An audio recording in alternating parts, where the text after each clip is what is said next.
Hello everyone, a warm welcome back. I just thought I'd bring you in sort of mid-flight for a minute or two.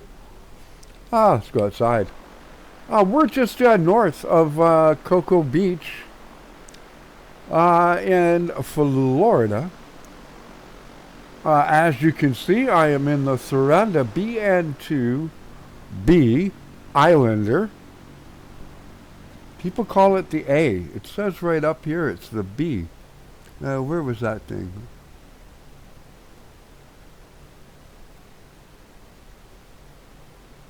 There was something said BN2B Islander. Now it's not there. Okay, maybe I was hallucinating. Anyways, as you can see, I have modded this aircraft. I just bought few days back the Reality GTN-750. As I know some will ask, SimBrief and Navigator. No, it does not. Supposedly you can kind of do it through the catalog kind of thing. I don't have the time or patience to go fiddling around with that.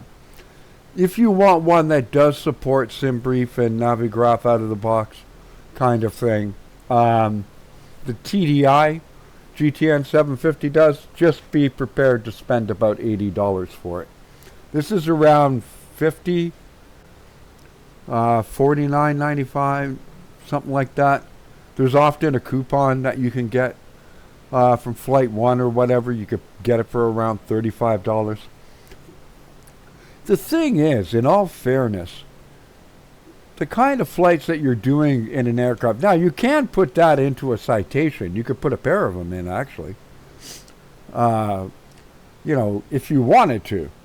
But like this flight here, I use a combination of vectors, intersections, and airways. I had to enter like 8 things myself. It's not that hard. And I've been simming for a long time. Outside. For a long time. I have programmed so many GPSs, like 530s and 430s.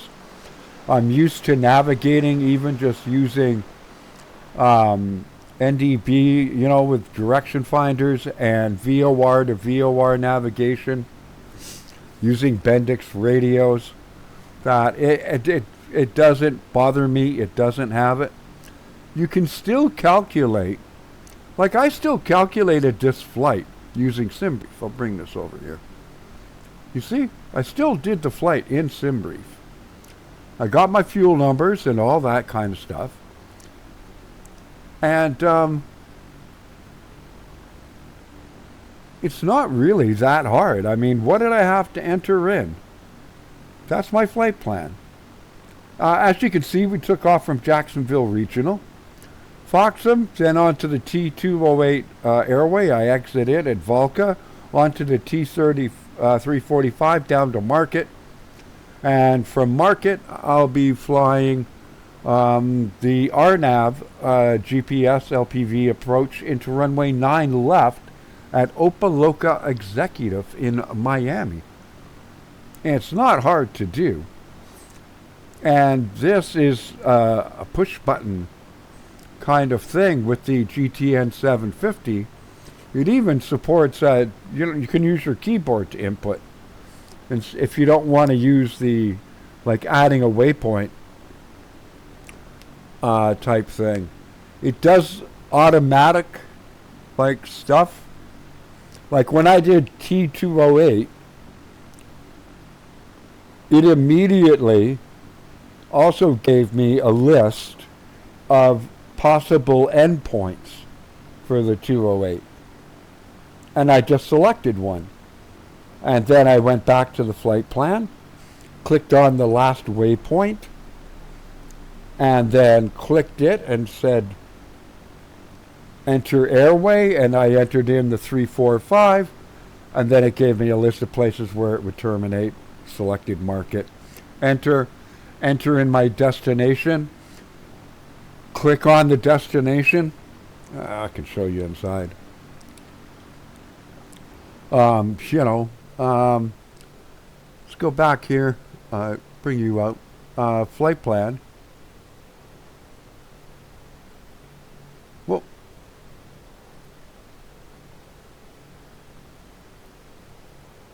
CT345 market ending. Alright, if I click on the airport, I can get information. There's all the possible approaches. There's a preview of the airport. The runways. Tells me the pattern, the length, the surface. Zoom in and you get your taxiways. The other thing you can do is just use your AVI tab. List of frequencies, including the ADAS, clearance information, ground, tower, departures, approaches. Like, it's all here. ILS frequencies. It's very powerful. It really, really is. And fun to use. It has charts, if you will. Kind of. It's like you get it through the information page primarily, but that is our arrival. There's WUDIP, which is where we're flying from Market to WUDIP. And then we'll get to the initial approach fix, O'Kane. And then once I pass O'Kane, I will activate vectors to final. And I'll be descending to 1600, as you can see. So yeah, I put this in. Thankfully, the Thranda comes with a template to put the bezel and all that for the GTN-750. And it simply became a matter of selecting the correct instrument number and disabling the 530 and 430. I still have my altitude presetter and the autopilot, which is very basic. But the Stack 55, it does exactly what you need. And it has the approach button. When I leave O'Kane or whatever it is, then I'll hit approach, and it will then use GPS positioning in real time and space to not figure out where I am and what the airport elevation is, and determine what my descent rate would be. And that's it. And then I just have to manage the throttle, the flop, props. This does not have retractable gears, so that's one less thing to worry about. What are my tanks looking like? They're getting a little low, but that's not a big deal. I have tip tanks over here, which I have full. Should I need them. They hold about as much fuel as what's in here now, so I want to drain these down a bit, and then I'll drain the tip tanks. I'm not sure if you can actually pull direct from the tip tanks. I think they're gravity fed and just go down into the main tank. And you control that right here. Anyways, I'll give you one more shot outside here. As I continue down south, this is about a 2-hour and change flight. And this coastline should be familiar to most, at least Americans and flight simmers and pilots and that. The Florida coastline is pretty distinct in the world, in my humble opinion. You can see, if you were out kind of like this, or even that view there, and you were zoomed out a bit so you have a bit more context kind of thing, it's like, yeah, that's South Florida. Now, could I say it was around Cocoa Beach or something? No. But it's like, I'm just going to say, well, you're in South Florida. Like, because it's pretty dang distinct. All that with those things. So anyway, I'll bring you back when we get top descent kind of thing. I've still got about another hour and change to fly. Don't forget to smash like, share, comment, subscribe, ring the bell. You know the whole routine. Click show more. You'll find a link to what I'm using, including where you can get the aircraft for yourself. I think it's still on sale from the Easter sale on the .org store. Don't quote me on that, though. And of course, you will also find where you can get the Nowhere Weather plugin. I am using Ortho. Still got some Minecraft clouds in Xplane 12.2.0 beta 3. But some of the other ones are getting much better. And the atmospherics, like for the amount of particulate matter you see in the atmosphere and humidity, like moisture and that, has gotten far better. Like stunningly so. And no, the window is not open. It's a bubble. It freaked me out the first time too. The dark cockpits are back, sadly. Wonder if I could lighten this up. I may edit the panel again. Anyways, I want to go back to my map. You'll also find how you can help support the channel. Everything we do on this channel is viewer driven and with myself. Everything is bought with my own money and viewer donations. We don't do sponsored content. I don't care if you buy or download a single thing I show you. I just show you stuff that I use or I found interesting, and then you can make up your own mind. You'll also find my computer specs and link to my Discord down there as well. Glad to have you flying along. We'll see you when we're getting closer to landing. And welcome back, everyone. Oh, she's looking good. We are started, I just started the descent. We're at about 8,500. So, I did decide to activate the approach. Well, the sort of arrival, if you will. We're going to Woo Dip. I decided to bypass market. Because in all honesty, I want to take a nap. Now, I haven't flown this aircraft for a while, so don't expect a butter. The aircraft has performed beautifully. The X-Reality GTN-750 has performed beautifully.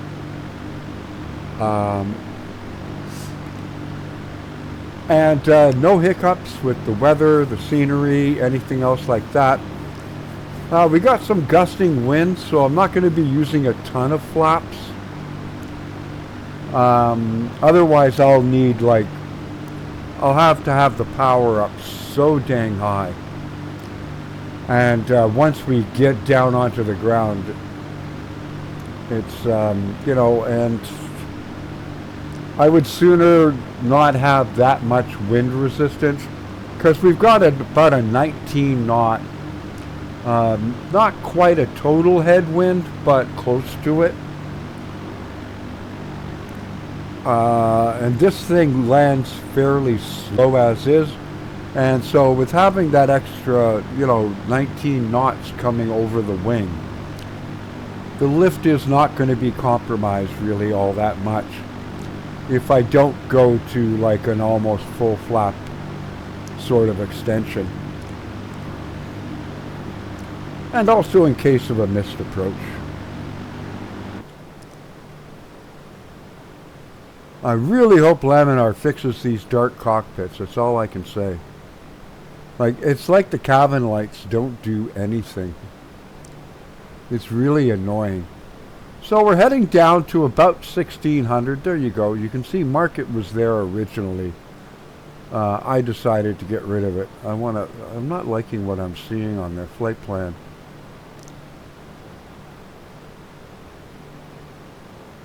No, okay.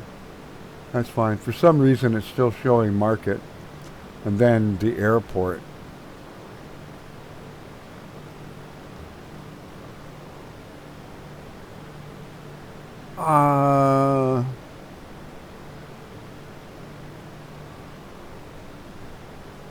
That was the old flight plan. I've decided against it.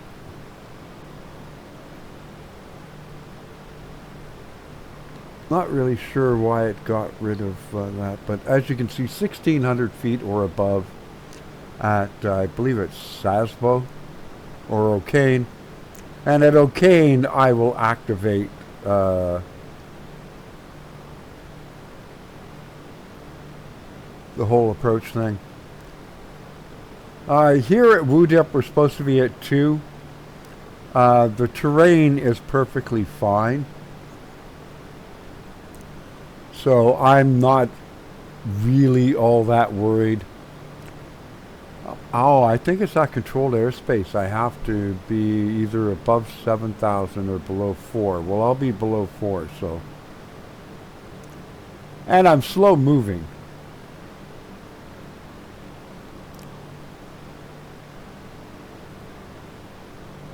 It's like 27 degrees Celsius out or something like that. I'm not really worried. Well, I mean, you can get carb icing. Yeah, you can see gusting to 19.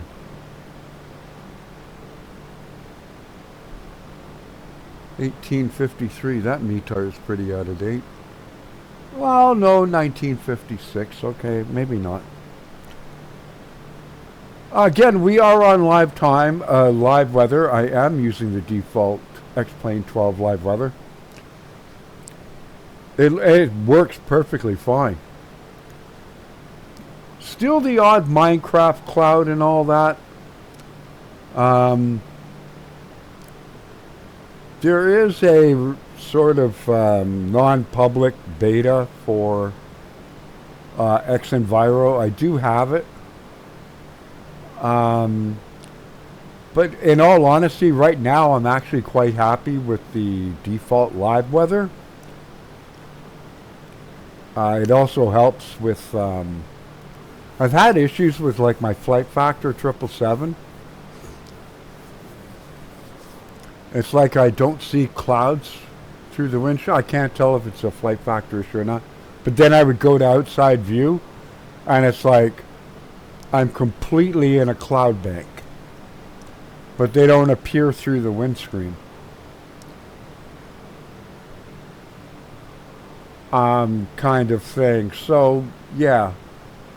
And so I really don't want to mess with it. The sim is working fine, considering I use an AMD card. So I'm not really too concerned in that regard. We're going to change you to 093. Around there should do. Put you to there for now.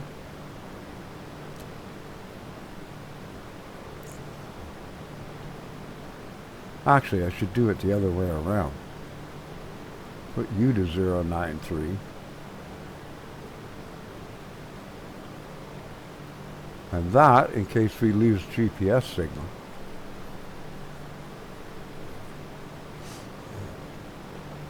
Which will make this landing interesting. Although I can look up real quick what the ILS frequency is. I could put that in standby, couldn't I? Why don't I do that in here? Back. Charts. Cough. Yeah, that's right. Back. Approaches.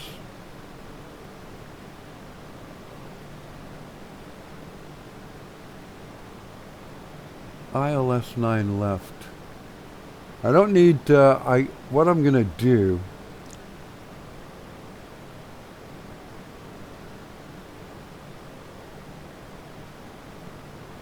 $110.6, okay.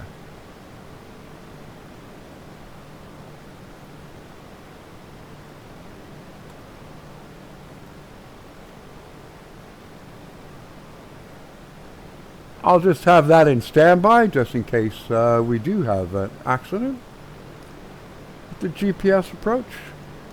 I will have that as my backup. Hence, I have it in standby, not in active. You can tell the difference. Active is always in green. Standby is blue for navigation, white for comm.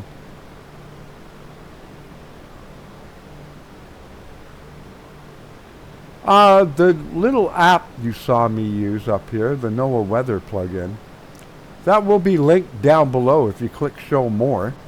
After you hit the like, to share, the comment, subscribe, because it really helps us small channels, you know.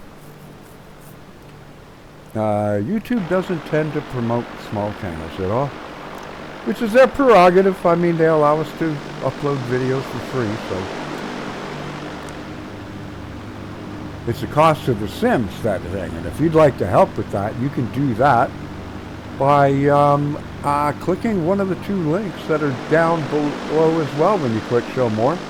Along with the add-ons, a lot of the add-ons and or plugins I'm using are listed down there. You'll also find a way you can help support the channel, as we don't do sponsored content. PayPal, Xplane gift card, either one works. Instructions are down below on that. You'll also find a link to my Discord and my computer specs as well. And I thank you for your consideration of either or. And let's get back inside. I do have the tip tanks. Did empty some in, and now I'll switch back to the mains. You can always tell what you're on by the lights. If you're flying at night, you can turn those off for a second once you've got it where you want it, if you will. They can get a little bright. At least some light in the cockpits in Xplane 12 are bright. At least the GPS is bright enough. So, what have you got? Auto for 4 nautical miles. That's fine. Woodip to O'Kane. And we should be at 1600 when we need to be. So I just did a little mental math. It's like around 500-600 feet a minute, 20 miles out, what have you. 24, I think it was. And I'll meet the 2000 at up here at Woodip, give or take. Obviously, if I was on VATSIM, I would ensure I am there.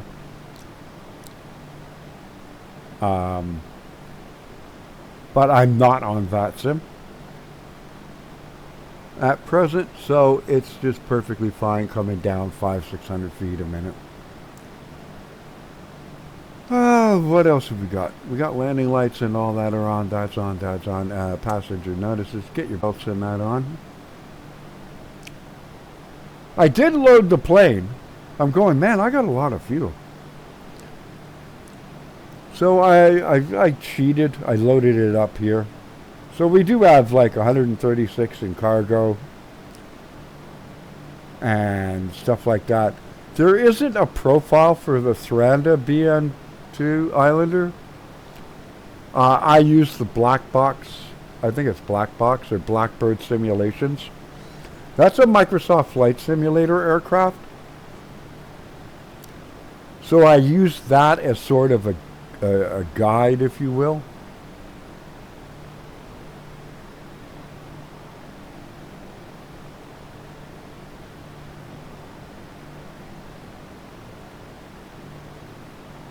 You come here, go out just a bit. So O'Kane, and then I'm going to make another turn. And once I pass O'Kane, that is when I'm going to activate approach, if you will. Again, just right click on here to open up the big map version, if you will.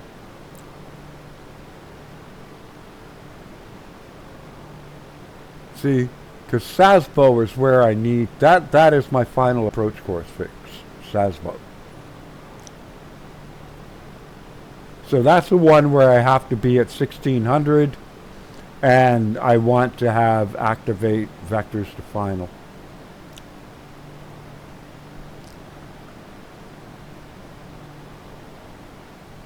And here we go. The ortho is, yeah, it was a lot nicer up ahead. Where it was. That tile section is looking more default. Although, in all honesty, I've enjoyed just flying with the default, like no X-Enviro, no active sky, no auto ortho.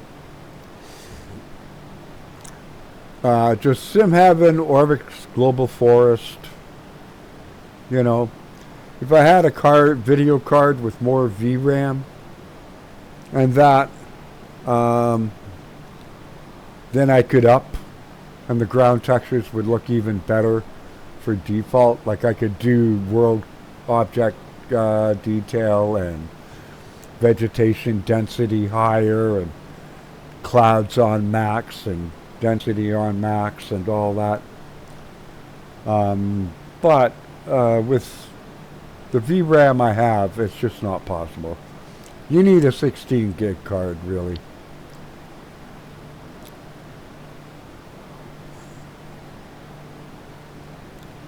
And the demands just keep getting higher for Xplane 12. There you go. I told you we'd make 1600. Or, you know, we made basically 2000 at WooDep, which is what it was. And I've just decided to go down now.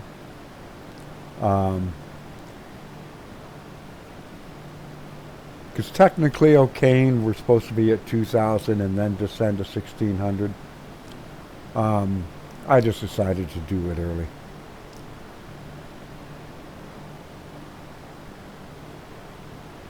Okay, everything we've got done. The gear we don't have to worry about.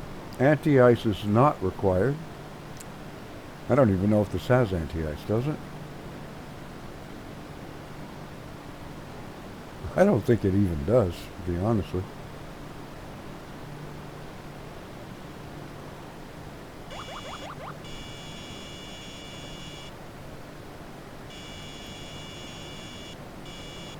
We should get that back in.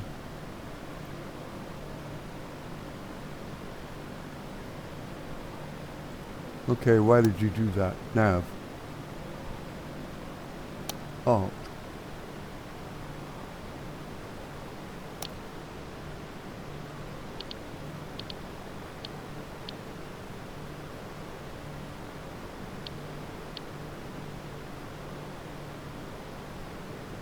I shouldn't have switched that over.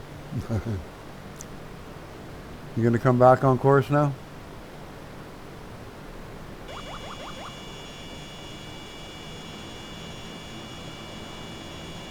Put the power back in since we leveled out. Haha, good work, David. Why do you keep doing that, Nav?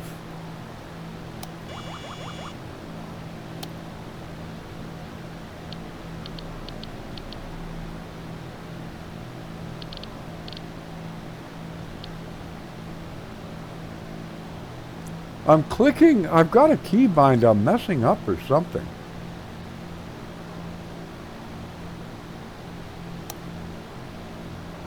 Now it keeps wanting to go off, I think because it's, I wasn't close.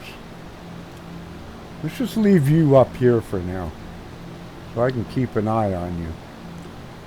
I'm clicking somewhere I'm not supposed to. Okay, there we go.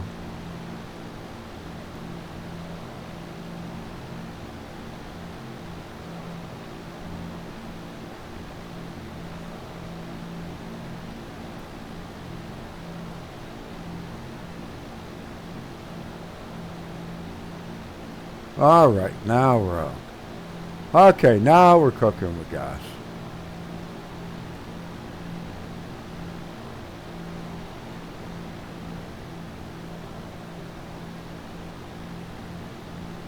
Okay, mixture full, Rich. Prop is basically full. Pull you back to around 1800.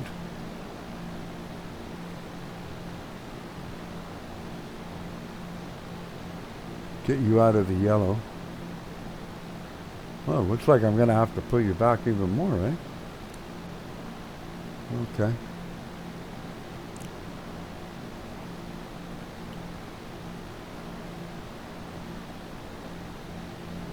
Because I definitely don't want to be up at those kind of speeds. Because this is not a long final approach when I make that turn. It's only about 5 miles. Maybe a little less. Atlantic Ocean out there, we'll be flying towards it.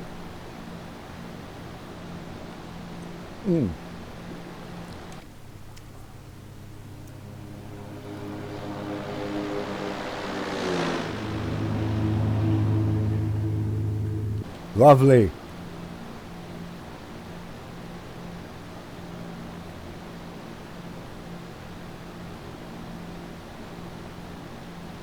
Get you over to there.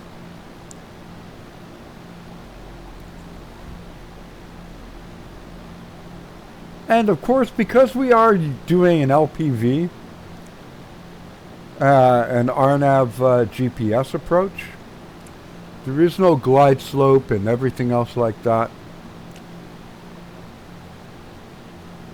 It knows what the approach is and what altitudes I'm supposed to be at. It knows the altitude of the airport. For this kind of approach, it is very critical that you have the correct altimeter setting. And speaking of which, because it just passed the hour, let's see if there's a new one. 1953 3006. Actually, what is Xplane showing now?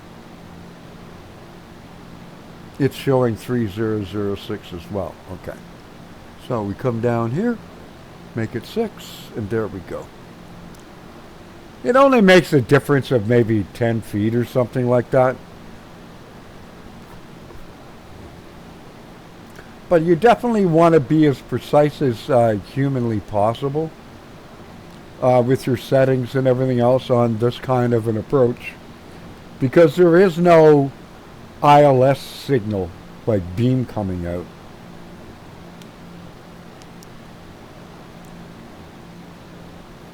Per se. There is a channel frequency, so I don't know if it contains that in the localizer or not. Like if you look at the chart, it'll say like CH45817.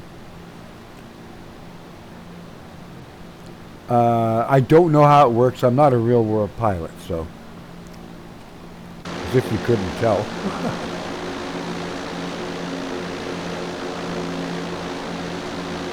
Alligator feeding trough.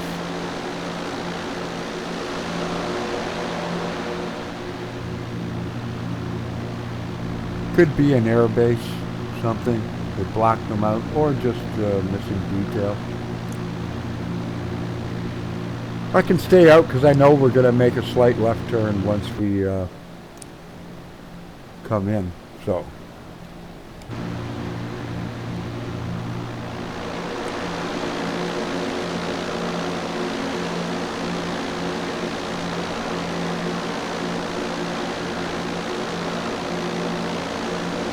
Another low definition tile.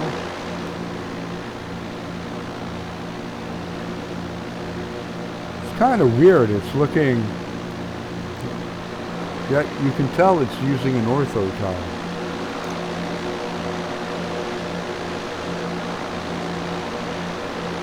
I'm not sure. It's kind of weird. This is why I don't like using ortho anymore. The tiles are out of date. They don't look good. Because the graphic formats and everything else with the sim just keep improving constantly. And here we go. What's our speed like? Our speed's good.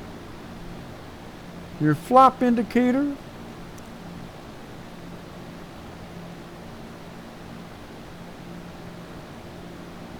Is up here.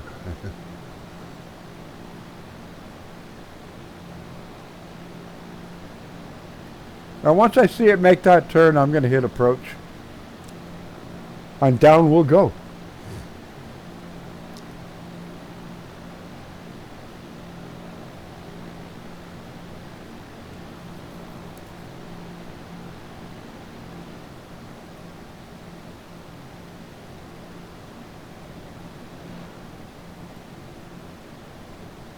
It's a deeper green when you use ortho than when you are not using it.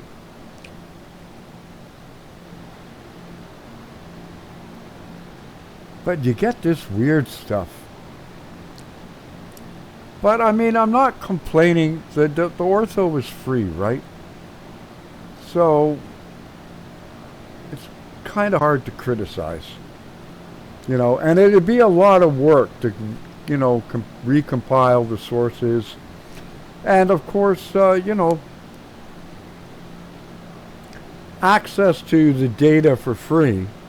You're not getting the absolute best high resolution, newly updated. This scenery could be, you know, this ortho could be 3-year-old satellite data. Or who knows, even longer. I don't know. This sort of strobing effect Laminar needs to fix. It's trying to simulate where the sun has broken through a cloud and where it hasn't. Back. Procedure. Activate vector to final. Back. Map. Approach. Well, here we go. And at our next waypoint, that is when we start to drop. And I will start to get a bit of flap in a second. What have we got? 4.9 miles. Okay. This aircraft has, again, like the Lancair, a progressive flap. It doesn't actually have like flap 5, flap 10, like you click your flap lever, like, and pull it down a notch. It's a continuous motion flap.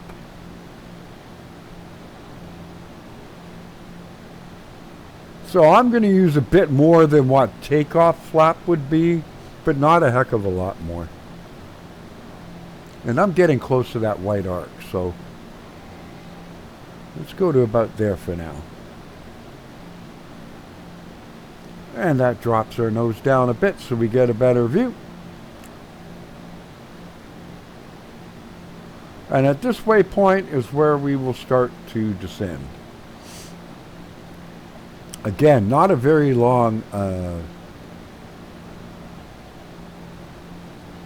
approach to final.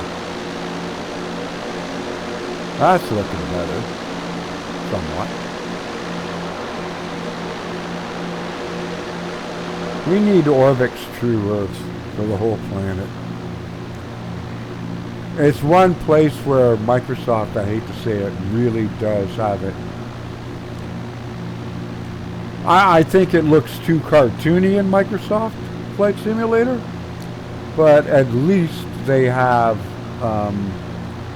you know, it's Microsoft, so they're using Bing data, but they have direct access to the absolute latest Bing satellite imagery, you know, in the absolute highest resolution. And, you know, they scale it down for the sim, I'm sure, somewhat. And that, but, you know, and they, you know, like this would look like lime green, like lime sherbet, which does not look real at all, especially in Asia. It's way too bright, the greens. I know, I lived there for 15 years. Way too bright. It is a deep, lush green.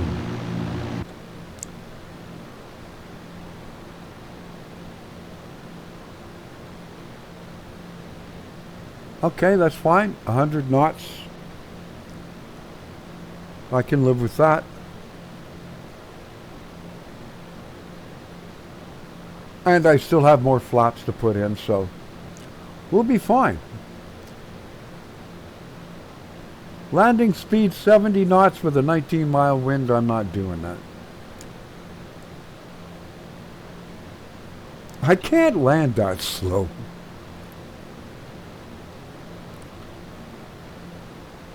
It's partially because of my yoke. There's a lot of play in it and sort of dead spot kind of things. It's like, it's a Logitech thing. I've had it for years now. And I fly a lot. There we go. giving me like a 1-minute warning kind of thing. And there we go, we switch. And now we start going down. It's that simple. Don't think you always need an ILS. As you see, that's tuning a VOR.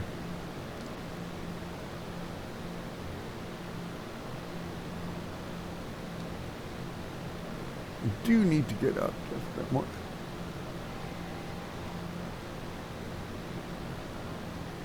Take off flaps.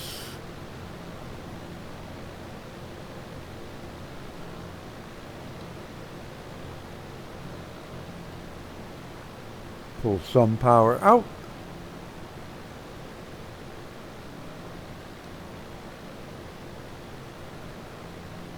Yeah, understood. Oh, might be getting some rain here soon. Although I'm sure they'll be happy for it.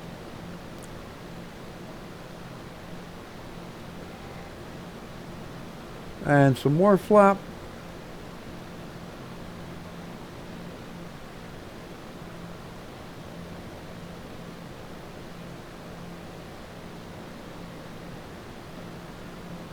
And here we go. Okay, let's get ourselves lined up and feet on pedals. You won't have to watch me. I'm just going to touch down and then we'll end the video. It's been long enough. I've been flying the Lancair so much. And that thing like does 250 over the ground at altitude in that ground speed, and it's like I keep forgetting this thing doesn't do that. Okay, runways ahead. It is identified. We're coming down nicely. It has a localizer and glide slope. Well, not a glide slope, but the localizer. It's got the frequency thing that it uses. Like I said, I don't remember it. Missed approach is 2000. There we go.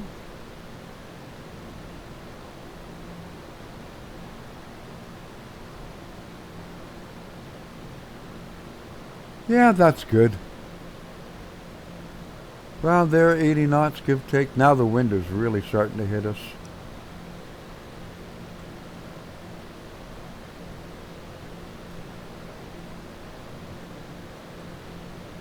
Doesn't look too bad.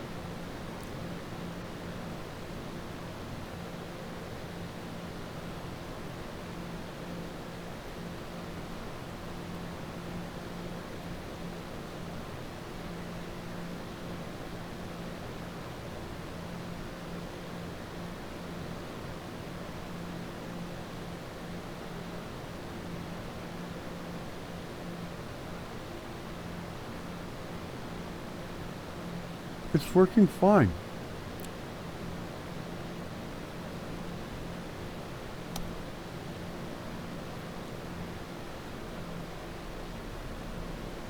Okay, I mean, I've seen what I wanted to see, so.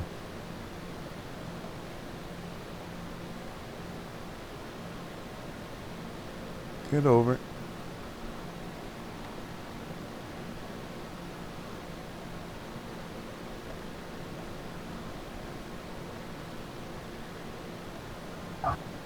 Not too bad.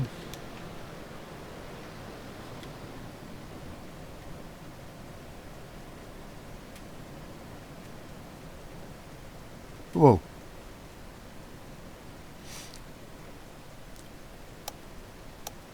And there we go. Welcome to kind of Miami executive, if you will. Opa-locka Executive in Miami, Florida. Ah. There we go. I hope you enjoyed that flight, everybody. At least the parts that were there. If you did, Don't forget to smash like, share, comment, subscribe, ring the bell, etc. Unfeather the pump.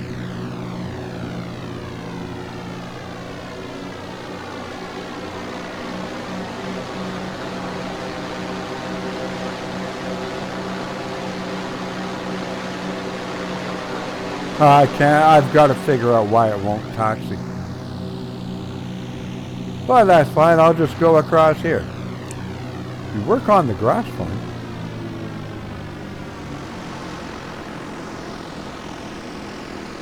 And flaps up. I don't know why the elevator keeps going like that either. That's another thing.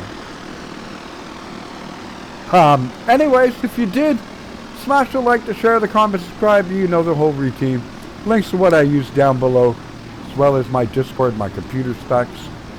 And that, until the next time, folks, I want you to stay safe, be kind to one another, keep the blue side up, and we'll see you hopefully next week sometime. Have yourselves a great weekend. Hopefully you get to go out and the weather is nice and you can enjoy it with friends and family. Until the next time, folks, take care. We'll see you real soon. Thanks for watching. God bless.